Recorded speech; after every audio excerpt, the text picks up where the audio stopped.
Inside Alcatraz, the untold stories of America's most infamous prison. The alarm bell screamed through Alcatraz like a metal animal. Red lights flashed over the cold concrete. A thick fog rolled around the island, hiding the dark water that smashed against the rocks far below. "Count is off," a guard shouted. "We're missing one man from C block." In cell C13 the bed looked full. A shape lay under the blanket, turned to the wall like someone sleeping. But when Officer Miller pulled the blanket back, he froze. The head on the pillow was not a person at all. It was a fake head made of soap, toilet paper, and hair from the barbershop floor. The real inmate, Frank Doyle, was gone. Miller's heart started pounding. He grabbed his radio. "Inmate Doyle is missing. I repeat, Doyle is gone from his cell." Guards ran down the tier, boots pounding on steel floors. Sirens wailed. Spotlights outside swept across the yard and the black water of the bay. In another cell, a thin man with gray eyes smiled to himself. His name was Tommy Reed. He whispered into the dark, "Frank, did you really do it? Did you beat the rock?" Then he heard something that made his blood run cold. From inside the wall behind his bed came a faint scratching sound, like fingers still trying to escape. Tommy sat up slowly, staring at the wall, knowing one thing for sure. The untold stories of Alcatraz were not finished. They were still happening. And he was about to become part of one. Years before that night, the boat that brought Tommy to the island cut through rough, gray water. The city of San Francisco sat far in the distance, small and quiet. The guards called the boat, the Chain. The inmates called it, the Last Ride. Tommy sat with his hands cuffed, chains on his ankles. He was 24, skinny, with short brown hair and tired eyes. On his wrist, under the metal, was a small tattoo of a guitar. "First time in the big house?" the man next to him asked. Tommy nodded. "Yeah." The man smirked. "Kid, this ain't just the big house. This is Alcatraz. You mess up here, there's nowhere else to send you." Tommy tried to swallow the stone sitting in his throat. He had made mistakes, bad ones. Robbery. A shot fired. A man hurt. A long sentence. The judge had told him, "You don't follow rules. Maybe the rock will teach you."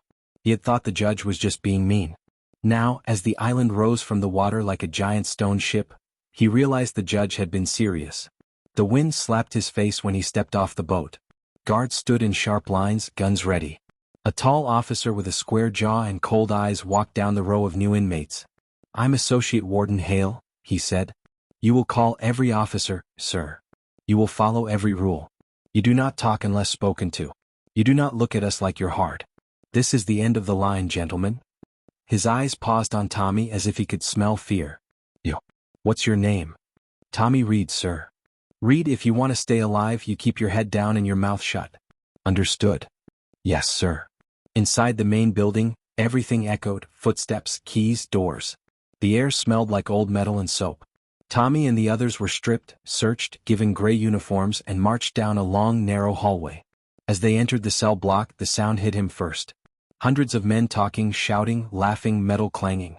The cell house rose up around him, tiers stacked like cages in a tall zoo. "This is Broadway," a guard said. "Main Street of Alcatraz." Tommy's new home was cell C17. It was smaller than his bedroom as a kid. A steel bed. A toilet. A small sink. A shelf. That was all. The bars closed with a heavy slam that shook his chest. "Welcome to the Rock, Reed," the guard said. The lights dimmed for the night. In the cell next to him, a low voice spoke. "First time here, kid?" Tommy turned and saw a man in the next cell, his face partly in shadow. He looked to be in his 40s, with strong shoulders and gray at his temples. "Yeah," Tommy said. "Name's Tommy. Name's Frank. Frank Doyle. Sleep light. This place has rules you can't read in the handbook." Tommy frowned. "What do you mean?" Frank smiled without humor. "You'll see. The first weeks were slow and hard. Every day was ruled by the whistle. Wake up. Line up. Breakfast in the mess hall. Work in the laundry or the shop. Exercise in the yard. Back to your cell. Silence most of the time." Tommy learned the official rules quickly. No talking during meals. No games. No trading. No touching another inmate. But he also started to notice the secret rules, the ones the inmates followed. In the yard there were invisible lines. Certain tables belonged to certain groups. Tommy saw men covered in tattoos stand together, watching like hawks. Everyone else knew to give them space. "That's the old bank gang over there," Frank told him quietly one day, nodding toward a group of older men with cold eyes. And over there those guys run the card games and smokes. Don't owe them. Ever. What about you? Tommy asked. I run something different, Frank said. Stories. Stories? Frank smiled. Everyone here has one. But some stories, they're not in any file. Not in any report. I listen. I collect. I remember what nobody else wants to. One day those stories might matter. Tommy didn't fully understand, but he listened. At night, when the lights went out and the block quieted, Frank whispered tales through the bars. He told Tommy about the first escape attempts, about men who tried to swim and were never seen again. About a guard who disappeared and was said to have run off with an inmate's hidden money. About strange sounds in the old hospital wing that even the toughest prisoners didn't like. These are the untold stories, kid, Frank said. The Rock is full of them. You just have to know where to listen. Life had its small lows and small highs. A letter from Tommy's sister that made him cry quietly on his bunk. A rare joke from a guard. A piece of extra bread. A glimpse of the city lights across the water, reminding him that normal life still existed somewhere. But one gray afternoon in the yard, the air felt different. Heavy. Tommy sat on a bench watching the fog roll in when Frank sat next to him. You can swim, right? Frank asked. Yeah. Why? Frank leaned in. Because one day soon you might need to. Tommy stared at him. What are you talking about? Frank's voice dropped so low Tommy could barely hear it. I'm leaving this island, kid. I've been working on it for months. I've heard things, found things. I know where they don't watch as close as they think. I've got help. But I need someone who can keep quiet and follow orders. Tommy's heart jumped. You mean, escape? From Alcatraz. Frank's eyes were steady. You wanted your life back, didn't you? This might be your only chance. But if you say yes, you can't back out. Not ever. You understand that. Tommy thought about his sister, about the man he hurt, about the long years ahead on this island of stone. What do I have to do? He asked. Frank looked around the yard, then spoke carefully. Tonight, after lights out, you press your ear to the back wall of your cell. You're going to hear something. When you do, you'll know this isn't just talk. That night, the wind howled outside. The lights went out. The block settled into low coughs and snores. Tommy lay on his bed, staring at the ceiling. His heart thumped so loud he thought the guards might hear it. Finally, he slid off the bed and pressed his ear to the cold concrete wall behind him, just like Frank had said. For a moment there was nothing. Then he heard it. Scratch. Scratch, scratch. A tiny, steady sound like metal on stone, coming from inside the wall. Tommy jerked back, eyes wide. Someone was in there. Someone was digging. The stories were real. He leaned in again, whispering very softly. Frank? Is that you? The scratching stopped. Silence filled the cell. Then from inside the wall, a whisper came back, low, rough, and close like the voice of the prison itself. Reed, you in or out? Tommy's mouth went dry. He knew that whatever he answered next would change his life forever. And just as he opened his mouth to reply, a bright white beam of a guard's flashlight cut through the bars of his cell, stopping right on his face. The flashlight stayed fixed on Tommy's face, bright and hot like a tiny sun. His heart jumped so hard he felt it in his throat. Reed, the guard said, voice sharp. Why are you out of bed? Tommy blinked against the light, trying to look calm even though he could still feel the cold wall behind him, and the whisper that had just come through it. I couldn't sleep, sir, he said quickly. Just stretching my legs. The guard didn't lower the light. Stretch in the morning. Lights out means lights out. Yes, sir. The guard stared another long moment, then turned away and kept walking down the tier. The beam slid off the bars and faded. As soon as the footsteps disappeared, Tommy let out a slow breath. His legs felt shaky. His hands were cold. He pressed his ear back to the wall. But this time, nothing. No scratching. No whisper. Just the quiet hum of the prison settling into the night.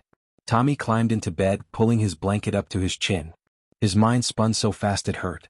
Frank was planning an escape. A real one.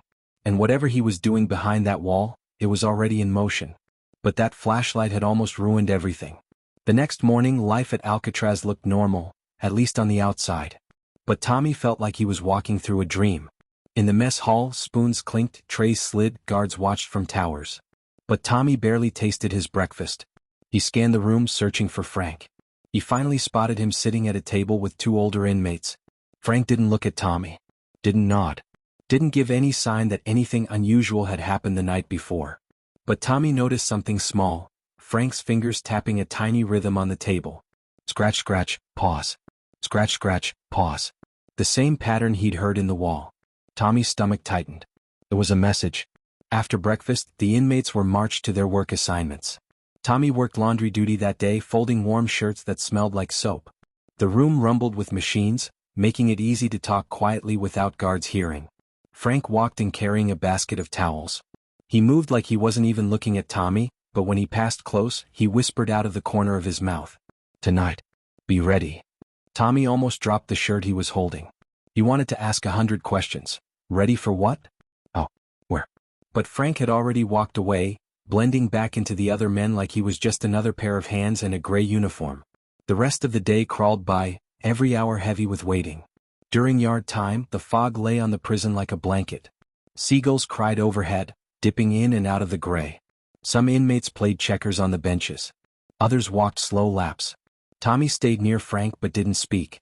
Frank finally leaned in when no guards were close. "You're going to hear tapping again tonight," he said softly.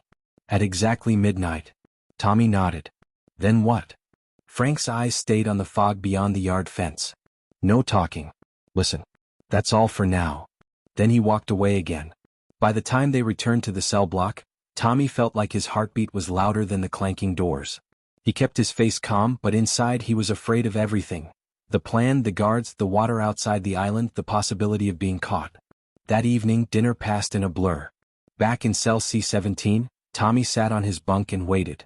The air felt colder than usual. The fog outside pressed against the windows, making the cell block feel closed in, like a giant stone lung breathing slow and deep. At 9 p.m. lights out sounded. One by one the cell house darkened. The low hum of night noises returned, snoring, coughing, metal shifting. Tommy lay still, counting the minutes. 10 o'clock. 11 o'clock. 11:45. Every sound made him jump. Someone turning over, keys jingling in the hallway, a guard clearing his throat. At 11:59, Tommy got up quietly and moved to the back wall. He pressed his ear to the cold concrete. For a second there was nothing. Then, scratch, scratch, scratch. Tommy closed his eyes. Frank was there. Somehow behind that wall. But this time the tapping didn't stop.